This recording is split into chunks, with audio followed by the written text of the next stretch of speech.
기도하시겠습니다. 하나님 아버지 감사합니다. 지난밤도 지켜주시고 오늘도 이 하루를 말씀과 함께 시작하게 하심에 감사드립니다.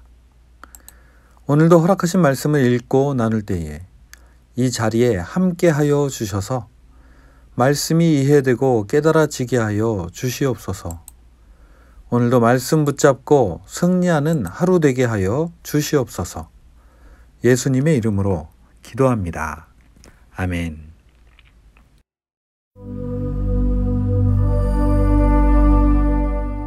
이스라엘 왕 아합.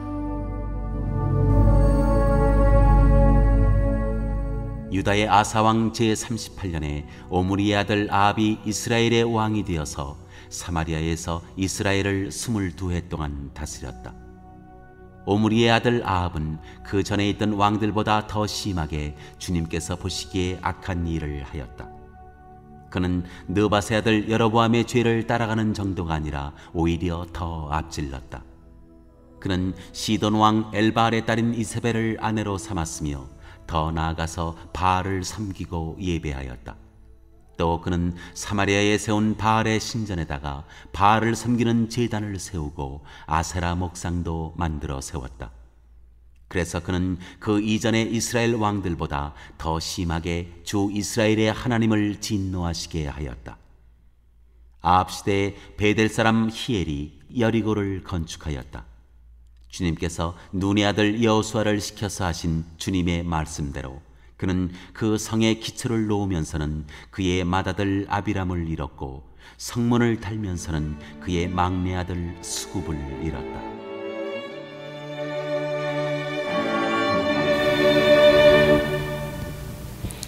안녕하세요. 6월 18일 금요일입니다. 오늘은 열왕기상 16장 말씀을 살펴보도록 하겠습니다. 오늘 우리가 살펴볼 16장에는 15장과는 달리 모두 북이스라엘 왕들에 대한 이야기가 나옵니다. 먼저 지난 15장에서 여로보암의 아들 나답이 바아사라는 사람의 반란으로 인해 재위 2년 만에 죽음을 당하고 여로보암 가문의 모든 사람이 바아사에 의해 죽게 된 것을 보았습니다. 그렇다면 바아사는 여로보암이 지은 죄의 길을 벗어나 바른 길로 갔을까요?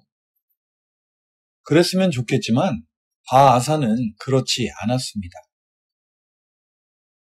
그는 24년 동안이나 북이스라엘을 통치하면서 여로보암이 지었던 죄의 길을 그대로 따라갔습니다. 하나님의 말씀이 하나니의 아들 예후에게 내려 바아사를 두고 이렇게 말씀하십니다. 나는 너를 먼지 속에서 이끌어내어서 내 백성 이스라엘의 통치자로 삼았다. 그런데 너는 여로보암과 같은 길을 걸어서 내 백성 이스라엘로 하여금 죄를 짓게 하고 그 죄 때문에 내 분노를 사는구나. 내가 바아사와 그의 가문을 쓸어버리겠다. 그리하여 내 가문을 느밧의 아들 여로보암의 가문처럼 만들겠다. 바아사에게 속한 사람으로서 성 안에서 죽는 사람은 개들이 먹어치울 것이고 성 바깥의 들에서 죽는 사람은 하늘의 새들이 쪼아 먹을 것이다. 하나님을 송아지 우상으로 바꾸어버린 여로보암 가문이 멸망을 당한 것처럼 바아사의 가문도 멸망을 당하게 하겠다는 말씀이지요. 하나님의 말씀이 있으신 이후 어떻게 되었을까요? 바아사는 죽고 그의 아들 엘라가 왕이 됩니다. 엘라가 왕위에 있은 지 2년, 엘라가 아르사라는 군내 대신의 집에서 술을 마시고 취해 있을 때에 시물이라는 군대 장관이 그를 찾아가 쳐 죽입니다. 왜 엘라는 군내 대신의 집에서 술을 마시고 취해 있었을까요?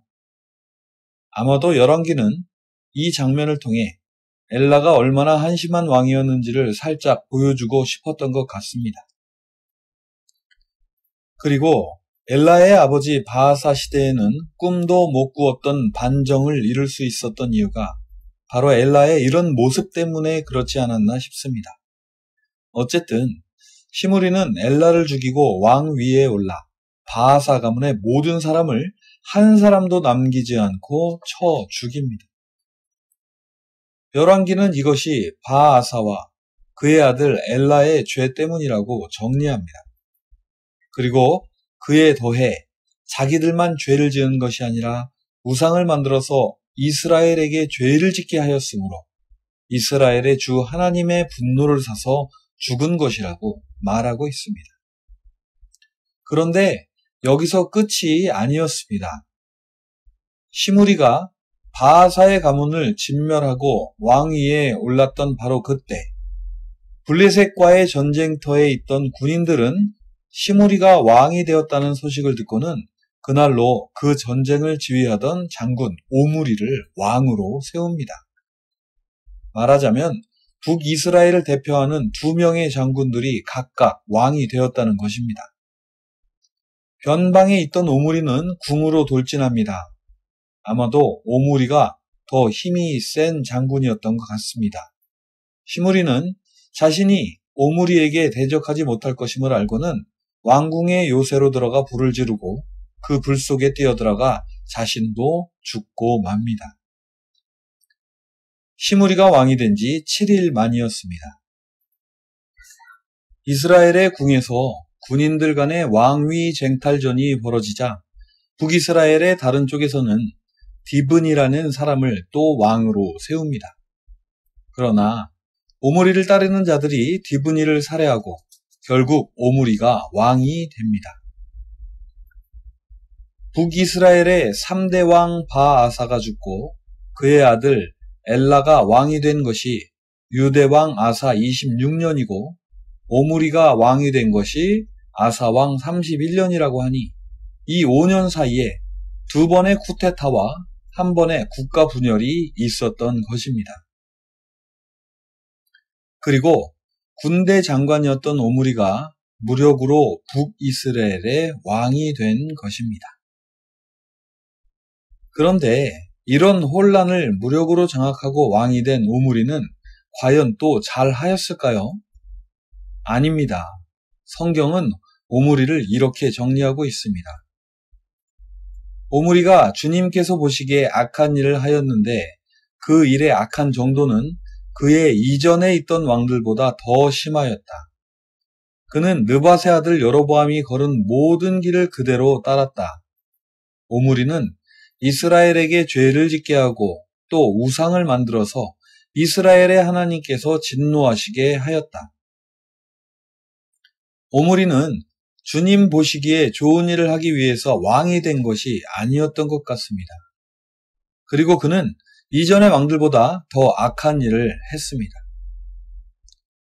그나마 이렇게 해서 오므리의 악한 일들로 끝이 났으면 얼마나 좋았을까요?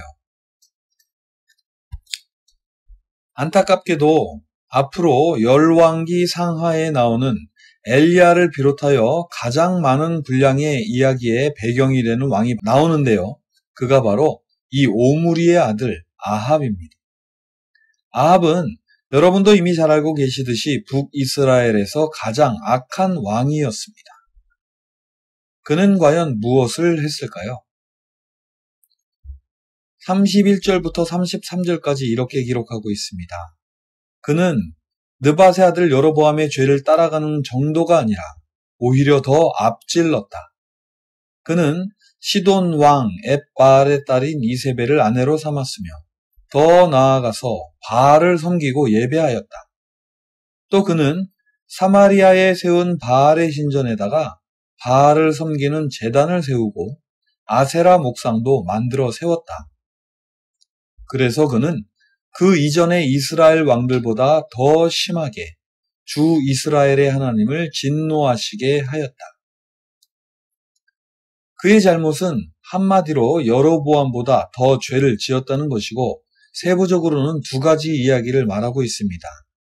하나는 이방인의 딸 이세벨을 아내로 삼은 것입니다. 또 다른 하나는 하나님을 송아지 우상으로 바꾸고 섬기는 것에서 더 나아가 바알의 신전에 제단을 세우고 아세라의 목상까지도 세웠다는 것입니다.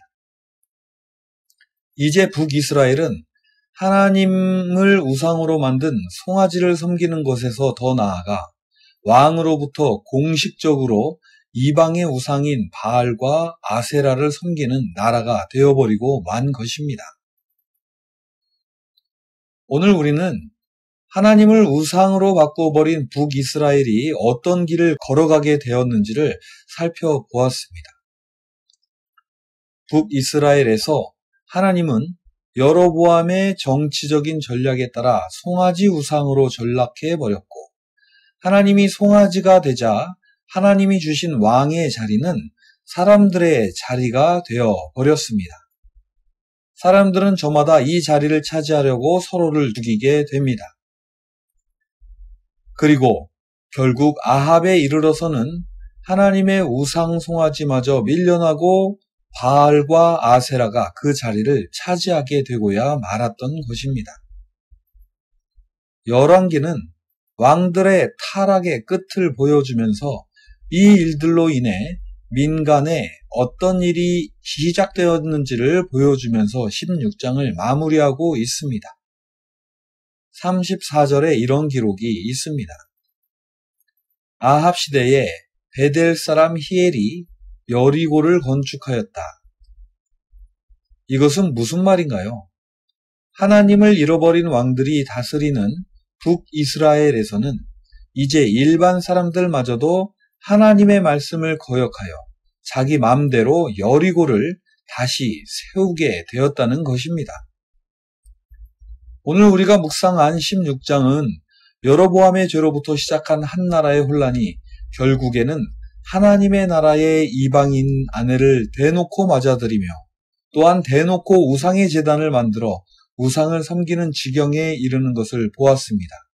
그리고 이로 인해 백성들은 하나님의 말씀을 대놓고 무시하며 여리고를 세우는 지경에 이르는 것까지를 보았습니다. 그러나 한 가지 희망의 빛은 아직 살아 있습니다. 34절에 보면 백성들이 여리고를 다시 세우는 지경에까지 갔지만 여리고를 세운 자는 그의 두 아들을 잃었다고 기록되어 있습니다. 이것은 아무리 하나님이 송아지로 바뀌고 나라가 혼란스러워지고 하나님이 우상으로 대치되었다 하더라도 하나님의 말씀은 살아서 역사하고 계시다는 것을 분명히 보여주고 있는 것입니다. 하나님의 말씀은 살아 계십니다. 그리고 지금도 그 말씀대로 이루어짐을 믿습니다. 아무리 여로보암이 사람들의 눈을 속이고 하나님의 나라 이스라엘에 아합이 바알을 들여와도 하나님의 말씀은 그 말씀대로 이루어집니다. 지금도 하나님을 모르는 자들은 세상이 자신들의 뜻대로 움직인다고 생각할지도 모릅니다. 하지만 하나님께서 한번 정하신 법과 말씀은 여호수아 때부터 약 몇백 년이 지난 아합의 시대에도 반드시 이루어진다는 것을 보여주며 열왕기는 세상을 향해 경고하고 있는 것입니다. 우리는 하나님의 정의와 법도가 실행될 것을 믿고 기다리는 성도입니다. 우리는 우리가 처한 상황이 북이스라엘의 타락과 같을지라도 두려워하거나 겁낼 필요가 없습니다. 왜냐하면 하나님은 반드시 하나님의 말씀대로 심판하실 것이기 때문입니다. 지난 16일부터 앞으로 20일까지 칼팩 연회가 있습니다. 우리는 하나님의 말씀이 말씀대로 이루어질 것을 기대하며 기도하고 있습니다. 이번 연회 가운데 하나님의 간섭이 있기를 간절히 바랍니다. 그래서 하나님의 말씀이 이루어지며 모든 것을 바로잡으시는 역사를 기대합니다. 우리가 함께 기도하며 기대할 때에 하나님은 기도에 응답하여 정의로 세상을 이끌어 가실 줄 믿습니다. 오늘도 이 믿음으로 기도하시며 모든 상황을 이겨내시고 끝까지 믿음을 지키시는 복된 저와 여러분이 되시기를 바랍니다. 기도하시겠습니다. 하나님 아버지 감사합니다. 북이스라엘은 이제 정말 손 쓸 수조차 없는 상황에까지 다다르고 말았습니다. 하지만 하나님의 말씀은 그 가운데도 살아 역사하고 계심을 우리는 보았습니다. 오늘도 이 말씀을 보며 우리 가운데 비록 받아들일 수 없는 상황이 온다 할지라도 하나님의 말씀이 반드시 이루어질 것임을 믿고 변함없는 믿음의 길을 가게 하여 주시옵소서. 오늘도 우리들의 믿음을 붙잡아 주시며 갈 길을 인도하시는 우리 주 예수님의 이름으로 기도합니다. 아멘.